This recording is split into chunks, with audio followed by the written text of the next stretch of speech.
श्री स्वामी समर्थ मंडळी, तुमचं स्वागत आहे आपल्या आणखी एका नवीन मिनी ब्लॉगमध्ये. तर इकडे आहे तर जयू रेवाच्या हाताला बांधत धागा तो मंदिरातून आणलेला होता आणि जे इशू तिला केलं ते रेवाला हवंच आहे. म्हणजे इतका हे वाहून गेला विचारूच नका. जे म्हणजे इशूला आणि इशू मोठी होऊन गेली म्हणून तिला सगळं समजतं, पण रेवा अजून लहान आहे पण खूप हे करते. जे इशू तिने केलं ते तिला करायचं असतं. आणि मग जयूने आधी तिला बांधला धागा, मग इशूला बांधला, कारण लगेच तिचं चालून गेलं असतं की मला मम्मा आधी बांध असं. आणि इकडे इशू जातो ते आता ट्युशनला, आणि ट्युशनला ती जाते पण तिच्या आधी मॅडमच रेडी होत होती, बघू शकता, कारण तिच्या आधी ही पुढे पळते. आणि ती बाहेर निघून गेली. मग तिला आठवण आली की मला पण बॅग घ्यायची, म्हणून ती पण बॅग घेऊन गेली. मग आई म्हटलं की आता आपल्याला काही स्कूल जायचं आहे का, पण ती कोणाचं ऐकतच नाही, कारण तिचं असं जे दीदीने केलं ते मला करायचं आहे. आणि बघा ती इशूपेक्षा पुढे गेली ती, आणि एवढी आगावून गेली विचारूच नका. आणि इकडं आज वातावरण तुम्हाला बोललीच मी, खूप छान होतं आज वातावरण.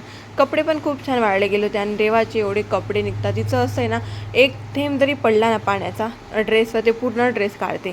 म्हणजे ती दिवसातनं 4 ते 5 ड्रेस कसेही कंटिन्यू चेंज करत राहते. इतके ड्रेस तिचे निघाले आज. आणि ऊन होतं म्हणून काही वाटत नाही, पण पाऊस जेव्हा चालू राहतो ना तेव्हा अजिबात कपडे वाळले जात नाही. ते घरातच राहता मग कसं काय वाळले जातील. मग आज पूर्ण कपडे तिचे व्यवस्थित वाळले गेले होते. त्यानंतर मग कपड्यांच्या घड्या वगैरे करून झाल्या होत्या. मी इकडे घेते पनीर करायला. तर इकडे मी दूध ठेवलेलं होतं आणि अंदाजाने घेतलेलं होतं मी दूध, असं काही मोजून घेतलेलं नव्हतं. आणि आज मला बनवायची 2 प्रकारची भेंडी, त्यासाठी मी इकडे भेंडी धुवून घेते. आणि स्वच्छ अशी भेंडी धुवून घेते. तेवढ्यात तिकडं दूध पण दुधाला पण छान अशी उकळी आलेली होती, आणि गॅस बंद केला. आणि मग मी पनीर बनवायला घेतलं. आणि मी पनीर बनवते ना ते पण तुमच्यासोबत मी एकाच दिवशी शेअर करेल. आज काय शेअर केलं गेलं नाही. आणि मी असा जुगाड केला जेणेकरून पनीरचे जे पाणी ना एक्स्ट्रा ते निघून जाईल, म्हणून मस्त गाळणी ठेवली. गाळणं ते पनीर, आणि पनीरवर पोळपाट वगैरे ठेवून असं डबा जड वजन ठेवलं, म्हणजे पटकन ते पाणी निघून जाईल म्हणून. आणि त्यानंतर मी भेंडीचा मसाला तयार केला. आधी भरलेली भेंडी बनवायची होती मला, तर मसाला रेडी केला, मग भेंडी भरली. आणि मला तुम्हाला बोलली मी 2 प्रकारची भेंडी बनवायची होती.